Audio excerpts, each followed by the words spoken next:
जगातील सगळ्यात मोठी महासत्ता अमेरिका आज अनेक समस्यांच्या गर्तेमध्ये अडकलेली आहे। कोरोनाचं एपिसेंटर हे अमेरिका बनलेली आहे। अमेरिकेमध्ये कोरोनाचा संसर्ग हा झपाट्याने वाढतो आहे। आजच्या घडीला रुग्णांची संख्या ही 18 लाखांच्या घरात पोहोचली आहे। तर कोरोनामुळे मृत्युमुखी पावणाऱ्यांची संख्या ही 1 लाखांपेक्षा जास्त झालेली आहे।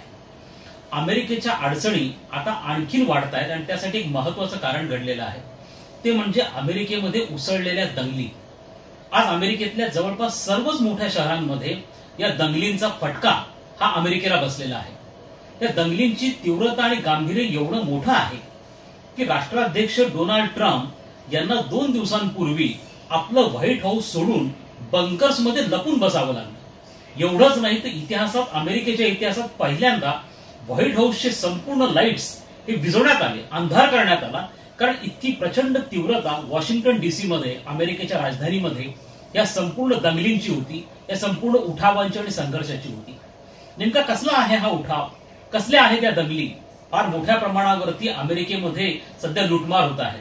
डोनाल्ड ट्रम्प अमेरिकेचे राष्ट्राध्यक्ष यांनी अमेरिकेच्या लष्कराला पाचारण करण्याचे इशारे दिलेले आहेत आणि त्यांनी सांगितले की जर ह्या दंगली नियंत्रणात आल्या नाही किंवा या संदर्भातली लूट जी सध्या चाललेली आहे दंगलीच्या अंतर्गत ती थांबवली गेली नाही तर आम्ही लष्कराला आमंत्रित करू।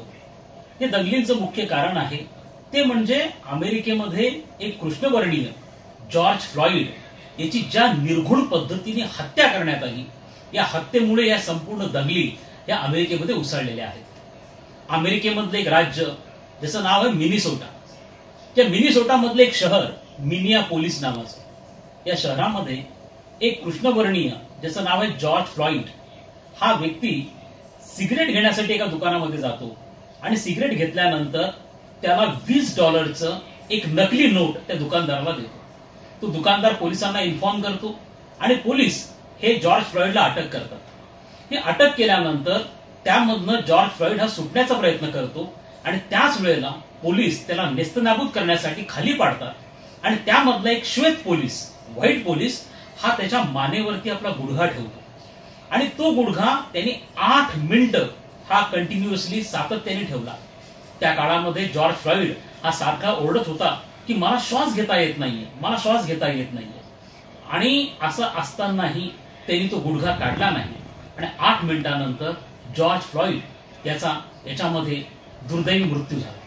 त्यानंतर ही जी व्हिडिओ क्लिप होती, ही व्हिडिओ क्लिप अख्ख्या अमेरिकेमध्ये व्हायरल झाली आणि त्यानंतर एकूणच अमेरिकेमध्ये मोठ्या प्रमाणावरती दंगे पेटले।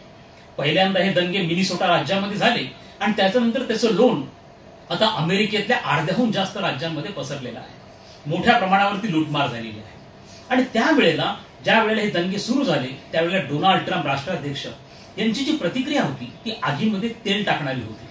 त्यांनी एक ट्विट केलं आणि त्या ट्विटमध्ये त्यांनी ह्या संपूर्ण जे दंगली करणारे होते त्यांना गुंड असं संबोधलं आणि त्यांनी सांगितलं की जर तुम्ही लुटमार थांबवणार नाही तर गोळ्या ह्या चालतील। आणि अशा प्रकारचं वक्तव्य हे डोनाल्ड ट्रम्पकडनं आल्यामुळे ही दंगल आणखीनही मोठ्या प्रमाणावरती वाढली आणि या दंगलीचं जे नेतृत्व आहे ते प्रामुख्याने अमेरिकेमधली एक संघटना ब्लॅक लाईफ मॅटर्स नावाची करते आहे। ही जी संघटना आहे ही 2014 मध्ये उदयाला आली आणि त्यानंतर जेव्हा 2016 मध्ये अशाच प्रकारच्या कृष्णवर्णीयांच्या दंगली अमेरिकेमध्ये झाल्या होत्या त्यावेळेला या संघटनेने पुन्हा एकदा दंगलींचं नेतृत्व केलं होतं आणि आजही ही संघटना त्याचं नेतृत्व करते। आजच्या घडीला अमेरिकेमध्ये 2 नारे हे प्रचंड मोठ्या प्रमाणावरती आपल्याला गाजताना दिसत आहेत। एक आहे ब्लॅक लाईफ मॅटर आणि दुसरा आहे आम्हाला श्वास घेऊ द्या। या प्रकारच्या नाऱ्यांनी संपूर्ण अमेरिका हा गजबजून निघालेला आहे। आता आपल्याला लक्षात घेणं गरजेचं आहे की केवळ एका व्यक्तीच्या मृत्यूमुळे इतक्या प्रचंड मोठ्या प्रमाणामध्ये अमेरिकेमध्ये दंगली होऊ शकतील का? नेमकं काय कारण आहे? तर जॉर्ज फ्लॉइड याचा मृत्यू हे एक तात्कालिक कारण आहे आणि ह्या दंगलींमागचं जे प्रमुख कारण आहे ते म्हणजे तिथल्या कृष्णवर्णीयांना ज्या पद्धतीची विषम वागणूक, भेदाभेदावरती आधारित वागणूक ही गेल्या अनेक वर्षांपासून जी मिळते आहे त्याचा कुठेतरी जो प्रचंड असंतोष त्यांचा अमेरिकेच्या एकूण सिस्टमच्या विरोधामध्ये वाढतो आहे, तो संपूर्ण असंतोष या दंगलींच्या रूपाने बाहेर पडताना आपल्याला दिसतो।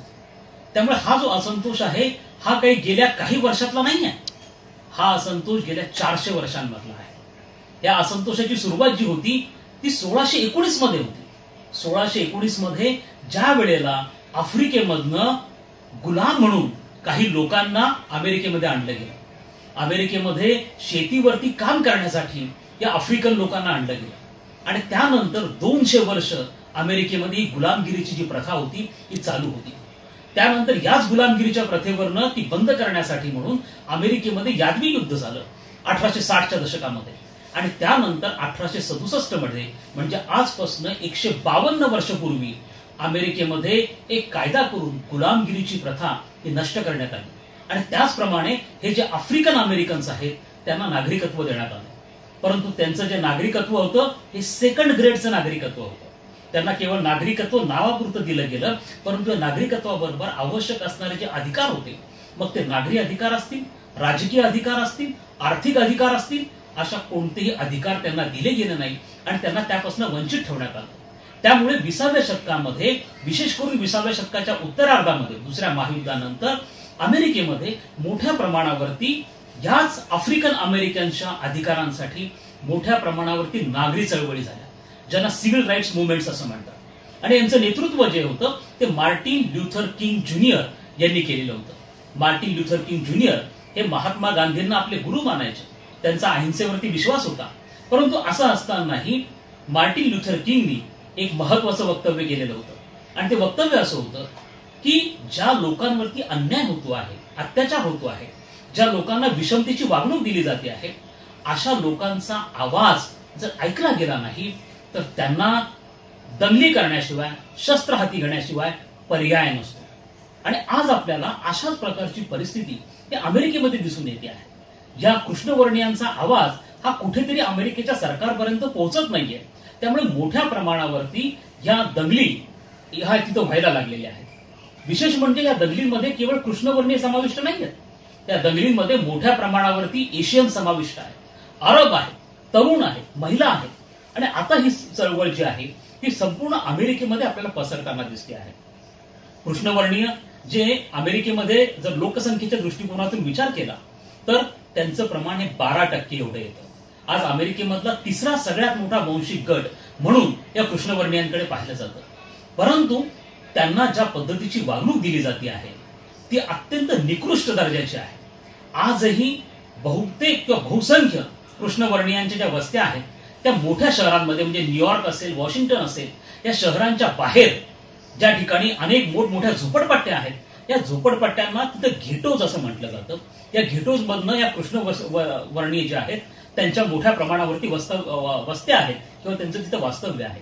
परंतु त्या झोपडपट्ट्यांमधनं त्यांना आरोग्य सुविधा असतील, शिक्षणाच्या सुविधा असतील, सांडपाण्याच्या सुविधा असतील, त्या प्रामुख्याने दिल्या जात नाहीयेत. एक विशेष करून लक्षात घेतलं पाहिजे की अमेरिकेमध्ये कृष्णवर्णीयांमध्ये गरिबीचं प्रमाण हे 24% एवढं आहे. त्यामुळे अमेरिकेच्या धोरणातला एक फार मोठी विसंगती आहे, जी विसंगती आपल्याला दिसून येते आहे. महत्वाचं म्हणजे अमेरिकेमध्ये गेल्या 4-4.5 महिन्यामध्ये कोरोनाचा जो संसर्गाचा प्रसार होतो आहे आणि ज्यामध्ये 1 लाखांपेक्षा जास्त लोक मृत्युमुखी पडले आहेत, त्यामध्ये बहुसंख्य हे कृष्णवर्णीय आहेत. ज्यांना संसर्ग होतोय त्याच्यामध्ये देखील बहुसंख्य कृष्णवर्णीय आहेत. आणि त्याच्या मागचं कारण हे प्रॉपर आहे, हे महत्वाचं आहे ते जाणून घेणं. आणि ते म्हणजे यांना, या कृष्णवर्णीयांना योग्य अशा स्वरूपाच्या आरोग्य सुविधा न मिळणं आणि त्यामुळे त्यांच्यातला अवेअरनेस पण नाहीये. विशेष म्हणजे अमेरिकेने जे लॉकडाऊन घोषित केलेलं होतं तिथल्या विविध राज्यांनी या लॉकडाऊनचं उल्लंघन केल्याप्रकरणी जितक्या लोकांवरती गुन्हे लादले गेले त्यापैकी बहुसंख्य हे कृष्णवर्णीय आहेत. त्यामुळे या कृष्णवर्णीयांमध्ये जो आता मोठ्या प्रमाणावरती आपल्याला ज्या चळवळी किंवा दंगली दिसत आहेत त्या केवळ जॉर्ज फ्लॉइड याच्या एका व्यक्तीच्या मृत्यूमुळे नाहीये, तर वर्षानुवर्ष समानतेच्या मागणीसाठी, मूलभूत मानव अधिकारांच्या मागणीसाठी ज्या पद्धतीच्या मागण्या ह्या कृष्णवर्णीयांच्या आहेत त्यांना जो न्याय मिळालेला नाहीये त्याच्या विरोधामध्ये या चळवळी आज आपल्याला मोठ्या प्रमाणावरती उभ्या राहिलेल्या दिसत आहेत. आणि सगळ्यात महत्वाची बाब म्हणजे हा तोच अमेरिका आहे जो अमेरिका इतर देशांमध्ये अल्पसंख्याक समुदायाच्या मानवाधिकारांचं उल्लंघन झालं तर त्वरित तिथं हस्तक्षेप करतो अमेरिकेने त्यासाठी एक आंतरराष्ट्रीय धार्मिक आयोग बनवलेला आहे आणि या आयोगाचं कामच आहे विविध देशांमध्ये कशा पद्धतीने मानव अधिकारांचं उल्लंघन होतं त्याच्यावरती बोट ठेवणं. नुकतंच त्यांनी भारतामध्ये देखील अल्पसंख्याकांवरती कोरोनाची ट्रीटमेंट देण्यासंदर्भात अन्याय होतो अशी ओरड केलेली होती. हाच मानव अधिकार आयोग असेल किंवा हा धार्मिक स्वातंत्र्याचा आयोग असेल किंवा अमेरिका असेल, मग ते तैवान मधल्या मानव अधिकारांविषयी बोलतात, हाँगकाँग मधल्या मानव अधिकारांविषयी बोलतात, चीन मधल्या शिनशियांग प्रांतातल्या उघुरांच्या मानव अधिकारांविषयी बोलतात. परंतु आज फार मोठी विसंगती ही अमेरिकेच्या धोरणातली ती पुढे आलेली आहे. जो अमेरिका जगाकडे बोट दाखवतो त्याच अमेरिकेमध्ये त्यांच्याच नागरिकांना मूलभूत सुविधा देण्यामध्ये, मूलभूत अधिकार देण्यामध्ये याच अमेरिकेला अपयश आलेलं आहे. विशेष म्हणजे ज्याला पोलीस ब्रुटॅलिटी आपण म्हणतो, पोलिसांकडनं अन्याय होणं, हा प्रकार अमेरिकेमध्ये फार जुना आहे. ज्या ज्या वेळेला अशा पद्धतीने कृष्णवर्णियांवरती अन्याय होतो त्या वेळेला पोलीस रिफॉर्मच्या गोष्टी केल्या जातात, परंतु प्रत्यक्षामध्ये हे पोलीस रिफॉर्म्स होतच नाहीये आणि त्यामुळे पोलिसांकडनं सिस्टमॅटिकली या कृष्णवर्णियांच्या मानव अधिकाराचं व्हायलेशन्स होत आहे असं आपल्याला म्हणावं लागेल. विशेष म्हणजे डोनाल्ड ट्रम्प आता हिंसेच्या विरोधामध्ये बोलत आहेत. त्यांनी हिंसा करायला नको असं म्हणताय, परंतु याच अमेरिकेने इराकमध्ये लष्करी हस्तक्षेप करून प्रचंड मोठ्या प्रमाणावरती हिंसा केली. याच अमेरिकेने अफगाणिस्तानमध्ये हस्तक्षेप करून फार मोठ्या प्रमाणावरती हिंसा केली आणि आता तोच अमेरिका हिंसेच्या विरोधात बोलतो आहे. विशेष म्हणजे आज डोनाल्ड ट्रम्प यांना या दंगली नियंत्रणात आणण्यात अपयश आल्यामुळे ते लष्कराला पाचारण करण्याचं बोलत आहेत. परंतु लष्कराला पाचारण करण्याने हा प्रश्न सुटणार नाहीये. त्यांना तात्पुरता हा प्रश्न दाबून टाकता येईल, परंतु जोपर्यंत या कृष्णवर्णियांच्या मूलभूत अधिकार त्यांना मिळत नाही. आज अमेरिकेमध्ये गुलामगिरी जरी नष्ट झालेली असली तरी रंगभेद हा अजूनही अमेरिकेमध्ये आहे. तो अमेरिकन जे मूळ तिथले रहिवासी त्यांच्या मनामध्ये आहे, तो जोपर्यंत दूर होत नाही तोपर्यंत खऱ्या अर्थाने या कृष्णवर्णियांना न्याय मिळणार नाही आणि अशा स्वरूपाच्या ज्या दंगली आहेत या अमेरिकेमध्ये सातत्याने होत राहतील. त्यामुळे पोलिसांकडनं होणारी दडपशाही किंवा लष्कराला पाचारण करून हा प्रश्न सुटणार नाहीये. तर यासाठी अमेरिकेमध्ये संरचनात्मक बदल हे घडून आणणं गरजेचं आहे. लोकांच्या मानसिकतेमध्ये बदल हे घडून आणणं गरजेचं आहे.